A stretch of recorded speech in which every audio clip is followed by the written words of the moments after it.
आता गावाकडील बातम्यांचा वेगवान आढावा घेऊयात।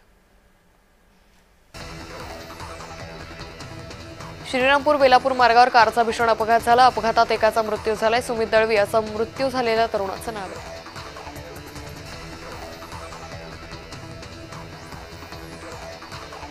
रायगडच्या माणगावमध्ये मुख्य रस्त्यावर बिबट्यांचा मुक्त संचार पाहायला मिळतोय। यामुळे ग्रामस्थांच्या सुरक्षेचा प्रश्न निर्माण झालाय। परिसरात भीतीचं वातावरण आहे।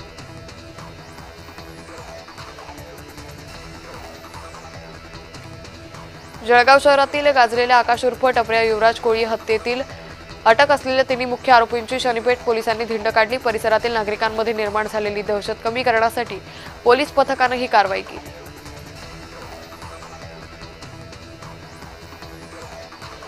धुळ्यातील जुनी महानगरपालिका ते पारोळा रोड चौफुलीपर्यंतचा रस्ता मृत्यूचा सापळा बनलाय। खड्ड्यांमुळे रस्त्यांची चाळण झाली आहे। गेल्या 2 वर्षांपासून सुरू असलेल्या गटारीच्या संथ कामामुळे अपघात नित्याचे झाले।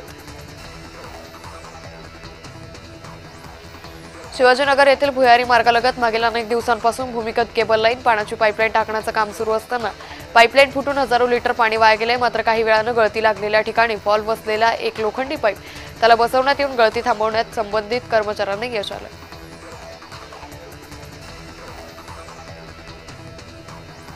सेलसोरा परिसरात बळजबरीनं मोबाईल चोरी प्रकरणाचा 48 तासात छडा लावलाय। आरोपीला अटक करत मोबाईल जप्त करण्यात आले असून सावंगी पोलीस ठाण्याच्या गुन्हे शोध पथकानं कारवाई केली। भाजपचे माजी नगराध्यक्ष सुनील काळे हे पुन्हा नगराध्यक्ष पदासाठी इच्छुक असताना सुद्धा त्यांना कुठेतरी पक्षाकडून डावललं जात असल्यामुळे त्यांनी कार्यकर्त्यांसह राज्यमंत्री संजय सावकारे यांच्या कार्यालयाच्या दालनात ठिय्या आंदोलन केलं।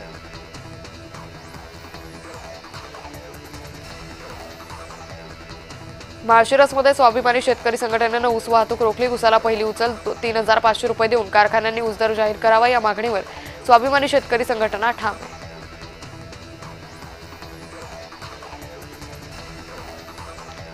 जळगाव शहरातील एमआयडीसी परिसरातील केमिकल कंपनीला आग लागल्याची घटना घडली। आगीमुळे एमआयडीसी परिसरात भीतीचं वातावरण आहे। आगीचं कारण मात्र अस्पष्ट आहे। छत्रपती संभाजीनगर शहरातील पैठण गेट परिसरात मनपाच्या नगररचना आणि अतिक्रमण पथकांनी टोटल स्टेशन सर्वे पूर्ण झालाय। शहरातील रस्ते रुंदीकरण आणि वाहतुकीतील अडथळे दूर करण्यासाठी मनपानं अतिक्रमण मोहीम राबवली।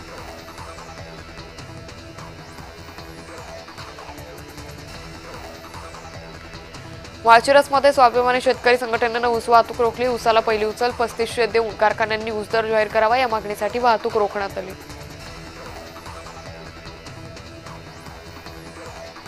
सातारा जिल्ह्यात ऊस दराची कोंडी फुटली आहे। कृष्णा आणि जयवंत शुगर्स कडून 3500 रुपये ऊस दर जाहीर करण्यात आला। कृष्णा कारखान्याचे चेअरमन आणि जयवंत शुगर्सचे संस्थापक डॉक्टर सुरेश भोसले यांनी ही घोषणा केली।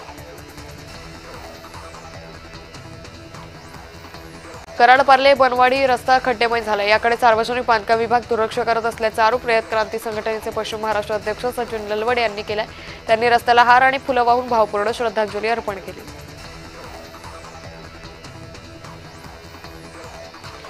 मराठवाड्यासह राज्यात अतिवृष्टीमुळे झालेल्या नुकसानीची केंद्रीय पथकानं गेल्या आठवड्यात पाहणी केली। धाराशिव आणि बीड जिल्ह्यातील नुकसानीची पाहणी करून मराठवाड्यातील सर्व जिल्ह्यातील नुकसानीचा अंदाज बांधला।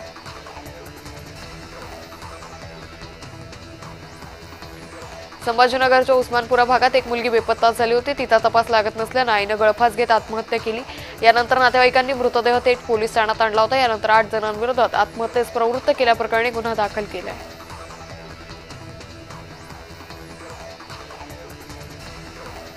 कराडच्या पाटण तालुक्यात संदीप डाकवे आणि पंडित जवाहरलाल नेहरूंचं रेखाचित्र रेखाटण्यात आलं। यामध्ये नेहरू आणि लहान मुलांचं नातं उलगडण्यात आलं।